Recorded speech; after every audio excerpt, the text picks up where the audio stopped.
Hello students, welcome back to our YouTube channel. और इस नए वीडियो में जो है वो आपका स्वागत है।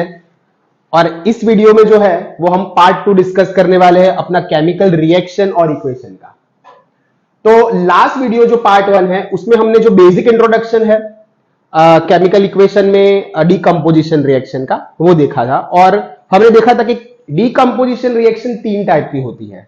First is a thermal decomposition, second is a electrolysis process and third is a photolysis process. तो उसी रिएक्शन को जो है वो हम डिटेल में आज देखने वाले हैं। तो चलिए शुरू करते हैं केमिकल रिएक्शन और इक्वेशन का पार्ट 2। नाउ फर्स्ट जो है वो हम आते हैं डीकंपोजिशन बाय हीट और थर्मल डीकंपोजिशन। सी यहां पे जो हम थर्मल डीकंपोजिशन की बात करेंगे, दैट मींस यहां पे हमें जो है वो हीट प्रोवाइड करनी पड़ेगी।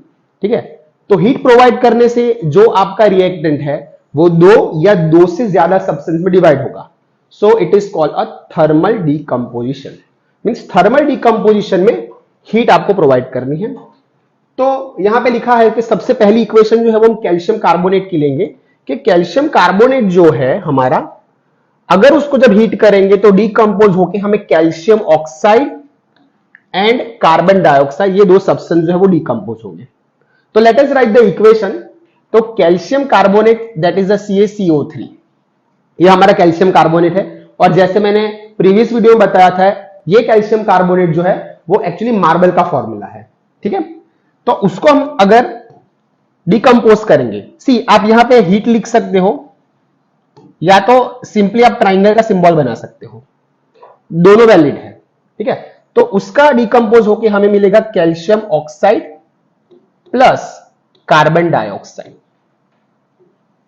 तो ये जो है वो डिकंपोजिशन हो गया। और ये कैल्शियम कार्बोनेट सॉलिड फॉर्म में होगा एंड दिस विल बी ना गैसियस फॉर्म, राइट। तो ये हमारा कैल्शियम कार्बोनेट का डिकंपोजिशन हो गया। नेक्स्ट रिएक्शन जो है वो लीड नाइट्रेट की है। Lead nitrate that is the PbNO3 twice, ये हमारा रिएक्शन है। तो उसके अंदर हमें 3 सब्सटेंस जो है वो डिकंपोज होंगे। First is the lead oxide, second is the nitrogen dioxide and third one is the oxygen gas, right. तो उसकी रिएक्शन अगर हम लिखेंगे तो it will be like PbNO3 twice. If अगर हम उसको हीट करेंगे, ठीक है, जैसे आप मैंने बताया ट्राइंगल सिंबल लिख सकते हो या तो आप नॉर्मली हीट जो है वो भी लिख सकते हो यहां के एरो के ऊपर। ठीक है, तो आपको क्या मिलेगा, lead oxide that is the PbO, there is a lead oxide. Next is a nitrogen dioxide NO2 and last one is a oxygen gas. See यहां पे जो भी रिएक्शन में लिख रहा हूं that is not balance, you have to balance it because chemical reaction जो है वो फॉलो करती है रूल इक्वेशन बाय मास का। तो इसीलिए आपको ये जो रूल है, ठीक है, इक्वेशन है, उसको आपको बैलेंस करना है बिकॉज केमिकल रिएक्शन जो भी है वो law of conservation of mass follow करेगी। ठीक है, सो आपका लेफ्ट साइड रिएक्टेंट और जो राइट साइड का पोर्शन है वो बैलेंस होना चाहिए। नाउ सी एग्जाम में ये रिएक्शन जो है उसमें हमें एक ट्विस्ट करके ये क्वेश्चन पूछ सकते हैं कि इसी रिएक्शन में एक सब्सटेंस है जिसके ब्राउन फ्यूम्स जो है वो निकल रहा है। ब्राउन फ्यूम्स, वो ब्राउन फ्यूम्स कौन से हैं? तो वो जो ब्राउन फ्यूम्स है वो ये नाइट्रोजन डाइऑक्साइड के हैं। ठीक है, मतलब नाइट्रोजन डाइऑक्साइड जो है वो ब्राउन फ्यूम्स एमिट करेगा।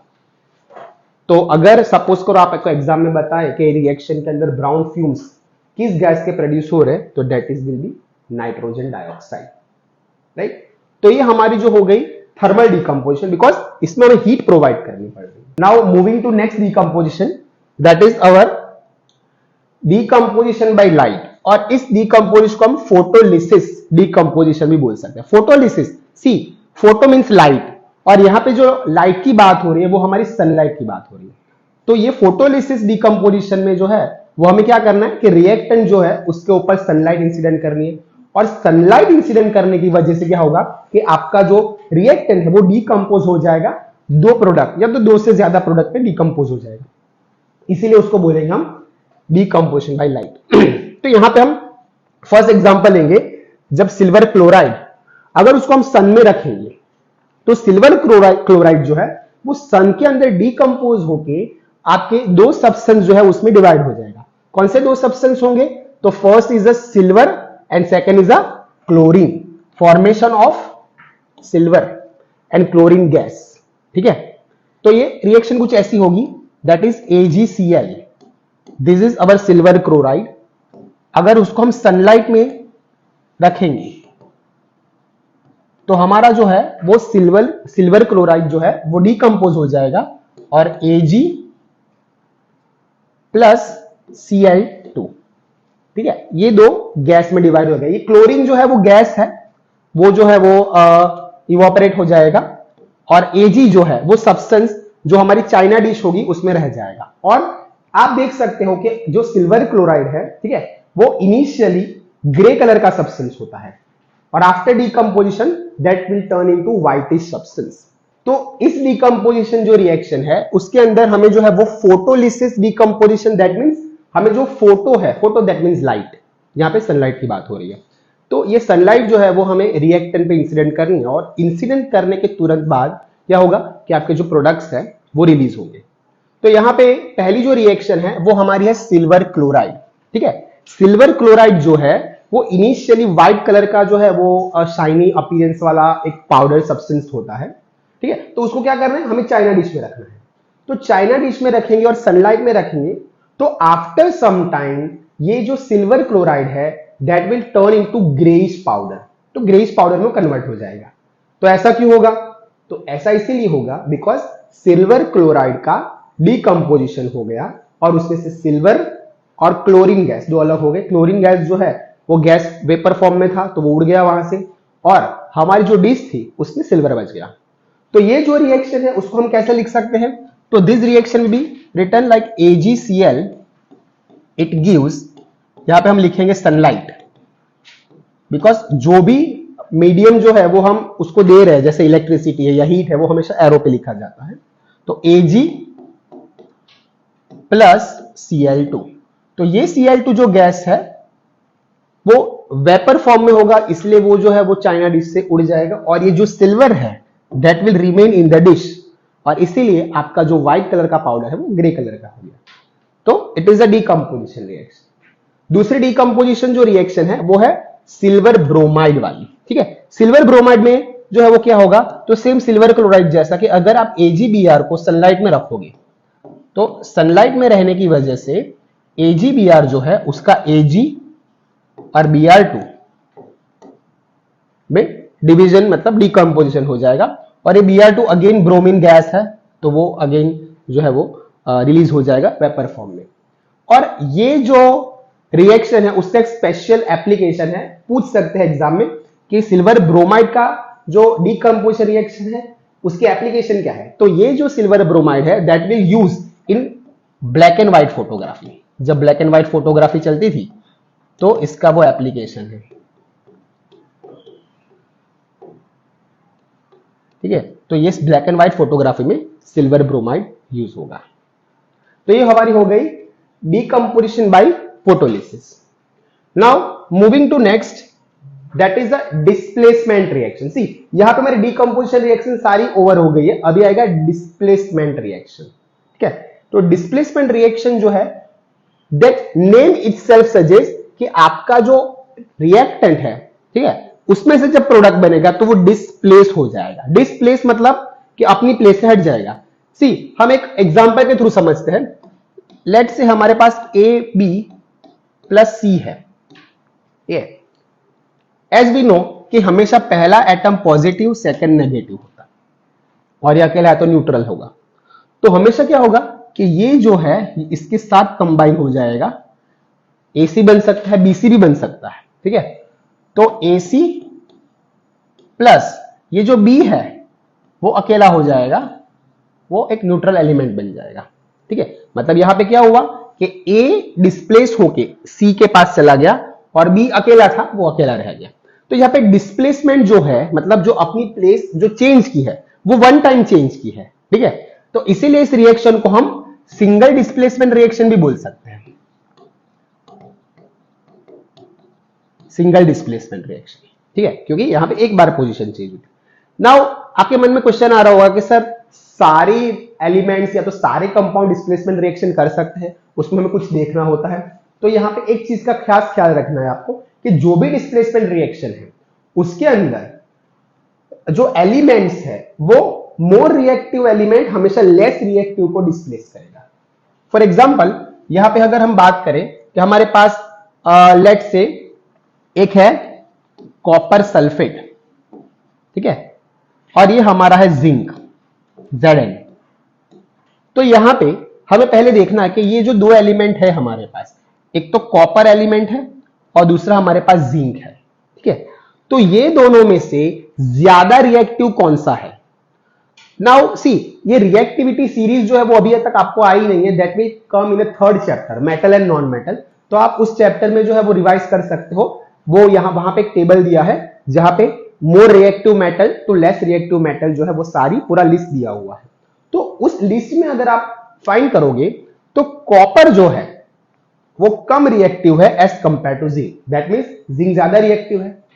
तो वो ज्यादा रिएक्टिव है, इसका मतलब क्या होगा कि जिंक जो है वो ये सल्फेट के साथ मिक्स हो जाएगा, जॉइंट हो जाएगा, इसलिए आपका जो सब्सटेंस बनेगा वो हो जाएगा ZnSO4, जिंक सल्फेट, बिकॉज वो पावरफुल है, राइट। तो पावरफुल है इसलिए उसने डिस्प्लेसमेंट कर दिया, और ये जो कॉपर था दैट विल बी फ्री, तो वो अकेला हो जाएगा, ठीक है।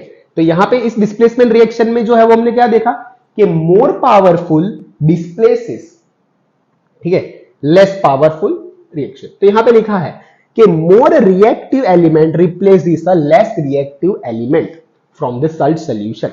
ये हमारा सॉल्ट सॉल्यूशन है, copper sulphate is one kind of salt, right, वो वन काइंड ऑफ सॉल्ट है, इसलिए मोर रिएक्टिव जो है उसने लेस रिएक्टिव को डिस्प्लेस किया। सी, ये सब अगर आपको याद नहीं रखना तो आपको सिर्फ एक चीज याद रखनी है कि जो पावरफुल है वो अकेला होना चाहिए और वीक है वो किसी के साथ जुड़ा होना है। जैसे हमारे में भी ऐसा होता है कि अगर पावरफुल अकेला है और वीक को किसी के सहारे की जरूरत पड़ती है, राइट। तो सेम एलिमेंट में भी ऐसा ही है कि भाई जिंक और कॉपर में पावरफुल कौन है? जिंक। तो वो जिंक बोलेगा भाई मैं तो अकेला रहूंगा, ठीक है, और कॉपर क्या बोलेगा कि कॉपर बोलेगा भाई मैं तो वीक हूं, मुझे तो किसी के सहारे की जरूरत है, इसलिए कॉपर सल्फेट के साथ। तो इस तरह जो है ये जिंक और कॉपर हो गए, ये पावरफुल है, ये लेस पावरफुल है, इसलिए ये प्रोसेस होगी। इफ अगर हम इसका रेसिप्रोकल कर दें, सी, अगर हम ऐसा करें कि हम ZnSO4 ले लें प्लस हम कॉपर ले लें, तो इस प्रोसीजर में क्या होगा? सी, आप यहां पे देख सकते हो कि इस प्रोसीजर में ऐसा होगा कि कॉपर जो है वो वीक है और जिंक पावरफुल है। तो पावरफुल किसी के साथ है और वीक बहुत अकेला है, तो इसमें तो रिएक्शन नहीं होगी कोई, बिकॉज मैंने क्या बोला था, पावरफुल हमेशा अकेला होता है, ठीक है। तो इसीलिए यहां पे सिंपली आपको लिख देना है नो रिएक्शन, बिकॉज इसमें कोई रिएक्शन ही नहीं होगी। आपका जो सॉल्यूशन है उसके अंदर जो भी सॉल्ट सॉल्यूशन के जो भी सब्सटेंस है वो एज इट इज रहेंगे, कोई रिएक्शन फर्दर नहीं होगी इसमें, तो आपको लिख देना no reaction. Now next reaction that is a double displacement reaction. See, ये रिएक्शन जो है उसका नाम डबल डिस्प्लेसमेंट है, ठीक है। तो डबल डिस्प्लेसमेंट मतलब क्या कि यहां पे जो रिएक्शन है वो दो बार जो है वो डिस्प्लेस करेगा, राइट। जैसे प्रीवियस हमने जो देखा वो सिंगल डिस्प्लेसमेंट था, ये डबल डिस्प्लेसमेंट। तो डबल डिस्प्लेसमेंट को हम थोड़े सिंबॉलिक फॉर्म में अगर देखें तो कुछ इस टाइप का होगा कि लेट से हमारे पास एक कंपाउंड है AB और दूसरा कंपाउंड है CD, उसके बीच में एक रिएक्शन हो रही है। अब इस रिएक्शन में होगा क्या? तो सी, ये A जो है एक्चुअली पॉजिटिव नेगेटिव इस तरह कंपाउंड जो आपको फॉर्म होते हैं, राइट। तो हमेशा जो पॉजिटिव है, ठीक है, तो वो पॉजिटिव वो नेगेटिव के साथ मिक्स होगा और एक कंपाउंड फॉर्म करेगा लाइक AD, ठीक है, प्लस ये पॉजिटिव है और ये नेगेटिव है, तो ये C जो है वो B के साथ कंबाइन होके दूसरा एक कंपाउंड जो है वो फॉर्म करेगा, दैट इज अ BC।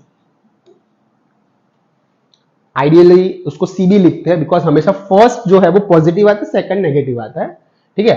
तो उसको हम जो है वो CB लिख देते हैं।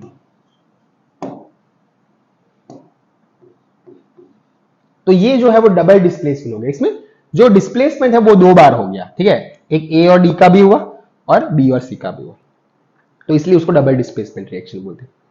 और ये जो डबल डिस्प्लेसमेंट रिएक्शन है उसका एक दूसरा नाम है प्रेसिपिटेशन रिएक्शन। सी, प्रेसिपिटेट जो है वो हमने फर्स्ट पार्ट जो था उसमें एक्सप्लेन किया था कि प्रेसिपिटेट क्या होता है।